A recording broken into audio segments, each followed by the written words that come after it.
Ihr seid einfach über, weiß ich nicht, 55.000 Menschen. Alter, manchmal glauben wir es aber selbst nicht. Hello! Wir haben 100.000 Abonnentinnen geknackt und das ist so unfassbar für uns. Deshalb ein riesengroßes Dankeschön an euch, aber auch an das Team hinter Brustraus, das ihr ja noch gar nicht so richtig kennt und das stellen wir euch heute mal vor. Am Anfang war es ja so, vor 2 Jahren ist das erste Brustraus-Video rausgekommen, da war Valeria noch alleine vor der Kamera und hat auch diesen Kanal mit ins Leben gerufen. Mit diesem YouTube-Kanal gibt es einen Ort, an dem wir uns nicht verstecken brauchen. Und seitdem hat sich einiges getan. Viele denken ja immer, dass wir irgendwie Make-up-Artists haben, aber dabei ist es voll die Schulklo-Situation hier immer, wenn wir irgendwie zu zweit oder zu dritt stehen und dann hier alle uns schminken.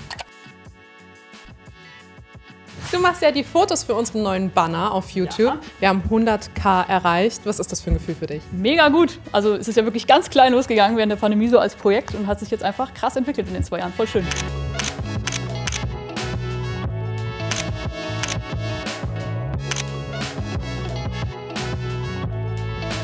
Was war das denn für euch, ein Moment, das zu sehen? Wie habt ihr euch da gefühlt? Es war so surreal, vor allem wenn man daran denkt, dass man angefangen hat mit, ich weiß auch nicht, 500 und sich da schon gefreut hat und dann auf einmal so eine große Zahl sieht. Wir hätten niemals gedacht, dass wir jetzt überhaupt noch hier stehen und dass wir jemals mit unseren Videos, mit diesen Themen so viele Menschen überhaupt dazu bringen können, zu abonnieren. Und deswegen ist es für uns wirklich viel. Da kamen ja viele Reactions von Gnu, von Sascha, von Rezo. Da gibt es auch eine Szene bei Rezo in einer Reaction, die zeige ich euch gerade mal, weil die ist so süß. Da sollten wir mal kurz genauer drauf gucken. Das war das erste Video, was wir im Stream geguckt haben von Brustraus. Subscribe gerne dem Kanal. Guck mal, der hat noch nicht mal die 100.000 voll. Ihr fandet das Video doch safe auch strong. Da können doch ein paar von euch mal einfach bei YouTube Brustraus eingeben und subscriben. Und dann wird das ein bisschen geboostet. Sweet, Liebe an Rezo. Ich muss einen Ticken aufpassen, nicht emotional zu werden. Ich bin ganz ehrlich. Ich arbeite wirklich viel den ganzen Scheißtag so. Aber mein Leben ist so viel leichter als Schule. Wenn ich die Wahl hätte, so dieses Leben jetzt gerade mit dem Workload und allem oder noch mal in die Schule, ich würde niemals die Schule wählen. Es war die schlimmste Zeit in meinem Leben. Und ich glaube, das geht vielen so. Also mich hat es jetzt sehr gecatcht zu sehen, wie sehr er auch anscheinend darunter gelitten hat und auch zu sehen, dass er ja nicht der Einzige ist, sondern dass so viele dasselbe fühlen wie er. Das ist erschreckend auch. Ich kann es aber auf jeden Fall auch bestätigen, also mir geht es ähnlich, dass alles, was nach der Schule passiert ist, für mich besser und leichter war als die Zeit währenddessen. Obwohl ich da Freunde hatte und obwohl ich da auch nicht besonders schlecht war oder so, aber dieser Druck, den ich da verspürt habe, das war so heftig, wie ich es danach nicht mehr hatte. Auf genau dasselbe Video hat auch der Parabelritter reagiert. Und ich sag mal so, unterschiedlicher könnten die Reactions nicht sein. Ich zeige euch mal einen Ausschnitt von ihm. Was ist das für ein Dreck? Was ist das für ein Dreck hier? Wollt ihr mich verarschen? Das ist gebührenfinanziert. Das ist doch komplette Desinformation. Das ist doch nicht euer Scheiß Ernst jetzt! Ja, ich frage mich so genau, was er halt meint. Also ich weiß nicht so genau, was mit Desinformation gemeint ist, weil... Das ist ein krasser Vorwurf ja, an dieser Stelle. Das ist schon krass, weil ich meine, dass sehr viele Schülerinnen und Schüler psychisch leiden, das ist ja keine Desinformation. In diesem Video geht es um die psychische Belastung von Schülerinnen und Schülern. Wow, das ist ein super wichtiges Thema. Da kann man einen tollen Beitrag leisten, wenn man den gut und mit Quellen aufarbeitet. Ja gut, oder man macht es so. Heute sind halt folgende Dinge total legit Quellen. TikTok, Twitter-Posts von El Hotzo und Schlagzeilen. Also nur die Schlagzeilen. Typischer TikTok-Journalismus. Also ich muss sagen, auch wenn er es wahrscheinlich anders meint, ich mag den Begriff TikTok-Journalismus. Wir schauen eben, was geht auf einer der größten Plattformen ever ab. Das, was eben als Sprachrohr für junge Leute ist und spiegeln da eben auch die Themen wider. Gucken, was beschäftigt die Leute. Und bei TikTok kann man halt wirklich echt gut erkennen, was gerade Leute beschäftigt. Vor allen Dingen eben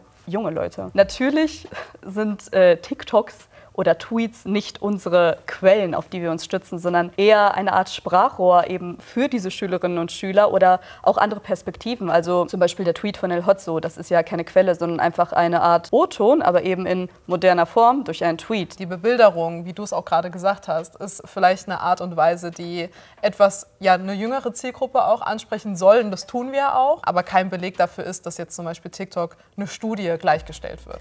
Also heißt es, ihr habt euch die Artikel zu den Überschriften wirklich durchgelesen? Oh mein Gott, ja. Tatsächlich. Ich muss aber sagen, also prinzipiell finde ich es ja immer voll spannend, wie sowas ankommt. Also wenn man jetzt sagen würde, ey, wir brauchen vielleicht genauer, wie es eingeblendet wird oder es muss langsamer stehen oder zeigt uns bitte deutlicher, wo ihr die Sachen her habt. Also es kann ja auch sein, dass es in dem Moment vielleicht nicht so klar war. Also dann sind wir da, glaube ich, würde ich sagen, sehr offen dafür. Also schreibt uns gerne eure Meinung, wie ihr so die Art und Weise findet, wie wir einblenden, gerne in die Kommentare. Ich glaube, wir freuen uns alle sehr über konstruktive Kritik. Yes. Vor allen Dingen dann, wenn sie nicht geschrien wird. Der Kanal heißt Brust raus und ist mal wieder eine Funkproduktion, bei der Skandalisierung über Information steht. Ja gut, apropos Quelle, ich glaube, das sollten wir nochmal gegenchecken. Brust raus gehört nicht zu Funk, Brust raus gehört zu Das Ding. Das Ding ist das junge Angebot des Südwestrundfunks, also Teil der ARD. Die ARD besteht ja aus mehreren Landesrundfunkanstalten, dem SWR, dem BR, dem HR und die haben alle ein junges Angebot. Das waren ursprünglich mal alles Radioprogramme, die sich natürlich in der Zeit dann weiterentwickelt haben und auch digitale Formate entwickelt haben. Ich sitze hier mit Antje, die ist einfach schon von Anfang an mit dabei. Und magst du uns mal erzählen, was du eigentlich bei Brust raus machst? Ich bin quasi der CVD oder die CVD, besser gesagt, bei Brust raus. Das heißt Chefin vom Dienst. Und quasi alles, was bei Brust raus am Ende gepostet wird und rausgeht, das habe ich irgendwann vorher angeschaut und gesagt, ja, das passt so. Das hier ist Michaels Büro und Leute, macht euch auf was gefasst.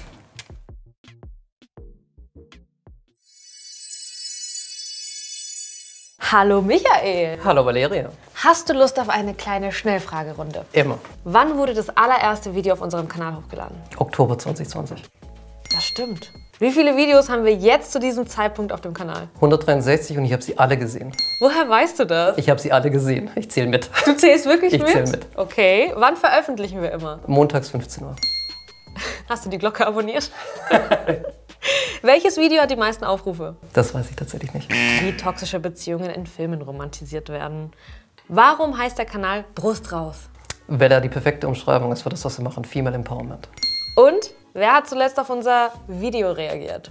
Im besten Fall Rezo, im nicht ganz optimalen Fall der dunkle Parabelritter. Sehr gut. Und als Belohnung bekommst du jetzt einmal ein Video aus unserer Community gezeigt. Zauberhaft.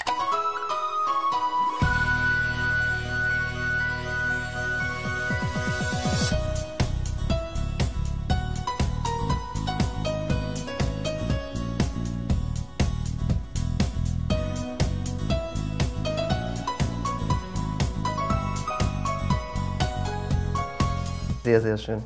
Wie fandest du es? Wir haben eine wundervolle Community. Unser neues Banner wird gerade von Jenny gebastelt. Das schauen wir uns jetzt mal genauer an.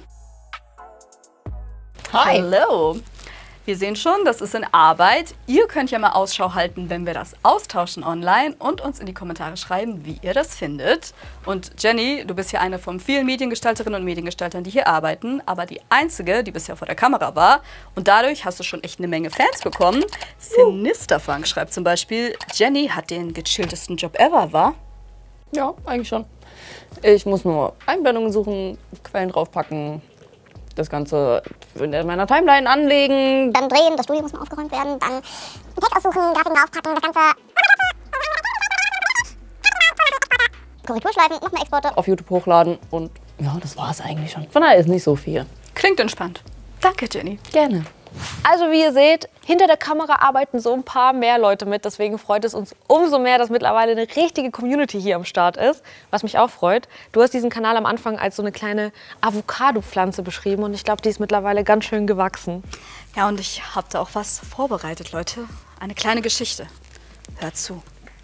Zu Beginn waren wir ein kleiner, verletzlicher Avocadokern unter der Erde. Das war eine harte Zeit, komplett ohne Licht. Wir wussten nicht, was mit uns passiert und es schien so, als würden wir kein Stück vorankommen. Wir gossen und gossen, aber nichts passierte. Doch dann, ganz plötzlich, als wir die Hoffnung schon fast aufgegeben hatten, kam eine erste Sprosse. Sie entwickelte sich immer weiter und weiter, bis wir heute schließlich die erste reife Avocado pflücken konnten und nun neue Avocadobäume pflanzen wollen. Mit euch. Also, danke, auf jeden Fall.